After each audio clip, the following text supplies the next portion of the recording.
तुमच्या जीवनामध्ये जर असे लोक असतील तर लगेच यांना कट ऑफ करून टाका.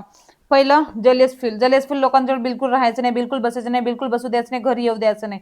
कारण हे लोक तुम्हाला कधीच सक्सेस होत आहेत, तुम्ही ते कधीच त्यांना चांगलं वाटणार नाही, कधीच ते तुम्हाला प्रोत्साहन करणार नाही, कधी त्यांना उलट तुमचं कौतुक तर करणार नाही, पण उलट तुमचं हसू करतील. 10 4 लोकांमध्ये तुमचं फक्त हसू मांडतील. परत तुमच्या पाठीमागे सुद्धा ते चिखल उडतील, तुमच्या चुगल्या करतील. त्यामुळे अशा लोकांजवळ बिलकुल बसायचं नाही. दुसरं, ह्या लोकांजवळ बिलकुल गोष्ट सांगायची नाही, बिलकुल आपले धैर्य सांगायचं नाही. कुठलाही किती कोणतीही गोष्ट असो, सुखाची असो किंवा दुःखाची असो, ह्या लोकांजवळ बिलकुल सांगायचं नाही म्हणजे नाही. तिसरं, मी काय घेत आहे, मी काय करणार आहे, कसं आहे, काही सांगायचं नाही. मी काय खाते, काय पिते, काही सांगायचं नाही. म्हणजेच यांना फक्त जर सांगायचं असेल तर फक्त तुम्ही चढत्या गोष्टी सांगा, उडवत्या गोष्टी सांगा, पण तुमचं जे मेन धैर्य असते ते बिलकुल सांगायचं नाही. ओके.